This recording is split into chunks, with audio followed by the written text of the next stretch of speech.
Right. ഇപ്പോൾ ധനമന്ത്രിയുടെ വസതിയിലേക്ക് ബജറ്റിന്റെ copy ഉദ്യോഗസ്ഥർ ഉൾപ്പെടെ എത്തിച്ചിട്ടുണ്ട്. രാവിലെ 9 മണിക്കാണ് ബജറ്റ് അവതരിപ്പിക്കുന്നത്. വകുപ്പിലെ ഉദ്യോഗസ്ഥർ ഇപ്പോൾ ബജറ്റ് കോപ്പി കൈമാറുന്നതിന്റെ തത്സമയ ദൃശ്യങ്ങൾ ആണ് പ്രേക്ഷകർ കണ്ടുകൊണ്ടിരിക്കുന്നത്. രാവിലെ 9 മണിക്കാണ് ധനമന്ത്രി KN ബാലഗോപാൽ രണ്ടാം പിണറായി വിജയൻ സർക്കാരിന്റെ മൂന്നാമത്തെ സമ്പൂർണ്ണ ബജറ്റ് അവതരിപ്പിക്കാൻ പോകുന്നത്. അതിരൂക്ഷമായ സാമ്പത്തിക പ്രതിസന്ധിയിലൂടെ സംസ്ഥാനം കടന്നു പോകുന്നതിനിടെയാണ് 2024-25 വർഷത്തേക്കുള്ള ബജറ്റ് അവതരിപ്പിക്കുന്നത്. സാങ്കേതികമായി ബജറ്റ് പെട്ടി എന്ന് തന്നെ നമുക്ക് ടെക്നിക്കലി പറയാം. പുതിയ കാലഘട്ടമാണ്, അതുകൊണ്ട് തന്നെ ഡിജിറ്റലൈസ് ചെയ്യുന്ന ബജറ്റ് ആണ്. അതുകൊണ്ട് ആ നിലയിൽ ഇപ്പോൾ ബജറ്റിന്റെ കോപ്പി എന്ന് നമുക്ക് പറയാം. ഡിജിറ്റൽ പകർപ്പ് എന്നാണ് സാങ്കേതികമായി ഇപ്പോൾ നമുക്ക് പറയാൻ സാധിക്കുകയുള്ളൂ. നേരത്തെ ബജറ്റ് പുസ്തക രൂപത്തിലായിരുന്നുവെങ്കിൽ അതിനൊക്കെ മാറ്റം വന്നിട്ടുണ്ട്.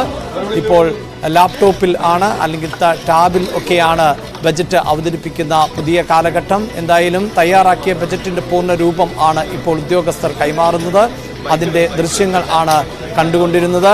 ഡാൻ ആണ് വാർത്തയുടെ വിശദാംശങ്ങളുമായി ചേരുന്നത്. ഡാൻ, ഇപ്പോൾ ഈ ബജറ്റ് കോപ്പി എത്തിച്ചു നൽകിയിട്ടുണ്ട്. ഇനി ധനമന്ത്രി അദ്ദേഹത്തിന്റെ ഔദ്യോഗിക വസതിയിൽ നിന്ന് പുറപ്പെടാൻ തയ്യാറെടുക്കുകയാണ്. ഒരുപക്ഷെ അതിനു മുമ്പ് മാധ്യമങ്ങളോട് പ്രതികരിക്കുമെന്ന സൂചനയാണ് നമുക്ക് ദൃശ്യങ്ങളിൽ നിന്ന് മനസ്സിലാക്കാൻ സാധിക്കുന്നത്. അദ്ദേഹം പുറപ്പെടാൻ തയ്യാറെടുക്കുന്നു.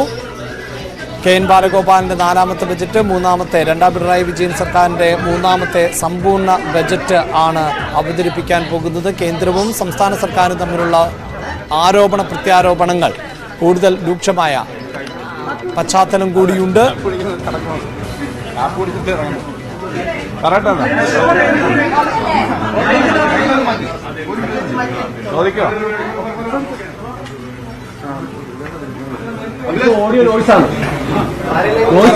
ധനമന്ത്രിയുടെ പ്രതികരണം ഉണ്ടാകും എന്ന് വേണം നമുക്ക് മനസ്സിലാക്കാൻ.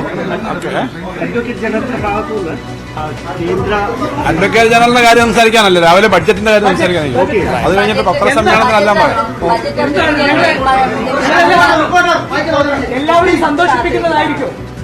ഇപ്പൊ ഞങ്ങള് ഈ ബഡ്ജറ്റ് അവതരിപ്പിക്കാനായിട്ട് പോകുന്നതിന് മുമ്പായിട്ട് പ്രസിൽ നിന്ന് ഈ ബഡ്ജറ്റ് ഡോക്യുമെന്റ് എല്ലാം പ്രിന്റ് ചെയ്ത് വന്നത് മേടിച്ചതാണ്. ബഡ്ജറ്റ് എല്ലാവരെയും സന്തോഷിപ്പിക്കണമെന്നാണ് നമ്മുടെ ആഗ്രഹം. ഏറ്റവും കേരളത്തിന് ഭാവിക്ക് നല്ല ഗുണമുണ്ടാവുന്ന, സാമ്പത്തിക വികസനം ഉണ്ടാവുന്ന, ഇപ്പോൾ നമ്മളെ നേരിട്ടുകൊണ്ടിരിക്കുന്ന സാമ്പത്തിക ബുദ്ധിമുട്ടുകളിൽ നിന്ന് കടന്ന് കൂടുതൽ തൊഴിലും ഒക്കെ ഉണ്ടാവാൻ പറ്റുന്ന തരത്തിലേക്കുള്ളൊരു ബഡ്ജറ്റാണ് അവതരിപ്പിക്കാൻ തയ്യാറാക്കിയിട്ടുള്ളത്. അതിന്റെ അനുസരിച്ച് വലിയ മാറ്റം ഉണ്ടാവും. അല്ലെങ്കിൽ കൂടുതൽ നമുക്ക് മുന്നോട്ട് പോകാൻ പറ്റുമെന്നാണ് പ്രതീക്ഷിക്കുന്നത്. പൊതുവെ സന്തോഷത്തിലാണല്ലോ.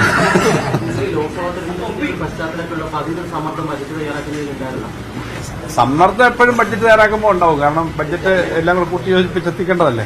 എന്നാലും നല്ലതുപോലെ കാര്യങ്ങൾ ജനങ്ങൾ അക്സെപ്റ്റ് ചെയ്യുന്ന, നിങ്ങളെല്ലാം അംഗീകരിക്കുന്ന ബഡ്ജറ്റ് ആയിരിക്കുമെന്നാണ് നമ്മുടെ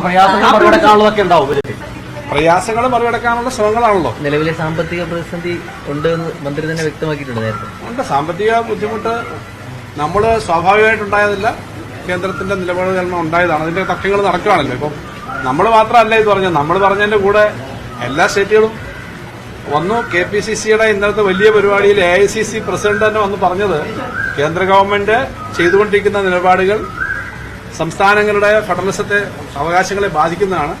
കേരളത്തിലെ KPCC നേതൃത്വം അക്കാര്യം, ഞാൻ പറഞ്ഞ രാഷ്ട്രീയമായി ഈ ഒരു കാര്യം ഞങ്ങൾ ഏകപക്ഷീയമായി പറയുന്നതല്ല, വസ്തുതയാണെന്നുള്ളത് വ്യക്തമാക്കുന്ന കാര്യം പറഞ്ഞതാണ്. ശരിയാക്കിയിട്ട് ആശങ്കപ്പെടാതിരിക്കാനുള്ള ബഡ്ജറ്റാണ്. അങ്ങനെ ആശങ്ക ഉണ്ടാവാത്ത തരത്തിലേക്ക് കാര്യങ്ങൾ പോകാനാണ്. ആശങ്കപ്പെടേണ്ട ബജറ്റ് ആയിരിക്കില്ല. സാധാരണക്കാരായ ആളുകൾക്ക് കൂടുതൽ ഭാരമുണ്ടാക്കുന്ന, സമ്മർദ്ദമുണ്ടാക്കുന്ന ഒരു ബജറ്റ് ആയിരിക്കില്ല എന്ന് ധനമന്ത്രി പറയുമ്പോൾ പോലും വലിയ സന്തോഷം നൽകുന്ന പ്രഖ്യാപനങ്ങൾ ഉണ്ടാകുമോ എന്ന ചോദ്യത്തിന് അദ്ദേഹം ഇപ്പോഴാണല്ലോ ബജറ്റിന്റെ പകർപ്പ് ലഭിച്ചത് എന്ന തരത്തിൽ ആയിരുന്നു മറുപടി. അതേസമയം തന്നെ കേന്ദ്ര സർക്കാരിനെ ഈ ഘട്ടത്തിലും കുറ്റപ്പെടുത്തുന്നുണ്ട്. തുടക്കത്തിൽ അദ്ദേഹം കേന്ദ്ര സർക്കാരുമായി ബന്ധപ്പെട്ട വിഷയത്തിലേക്കില്ല എന്നാണ് പറഞ്ഞത്. എങ്കിൽ പോലും അദ്ദേഹം ഒടുവിൽ പറഞ്ഞു വെച്ചത് കേന്ദ്ര